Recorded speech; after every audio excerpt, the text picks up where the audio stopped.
Hey guys, welcome to Winra1n channel. In this video, I'm going to show you how you can fix the UsbDK driver issues in Winra1n or any other tool.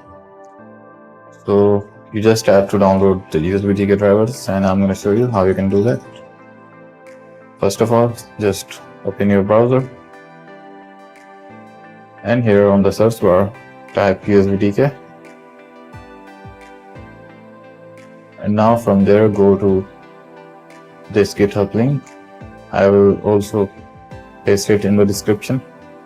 So now from here, download the file according to your system. I have 64-bit operating system, so I have downloaded the 64-bit drivers. Once downloaded, just open the setup file and it will be installed automatically by itself. Just double click on it and then restart your PC. And guys, there you can see the issue is now resolved. So that's all in this video. Make sure to sub the channel and leave a thumbs up. Bye for now.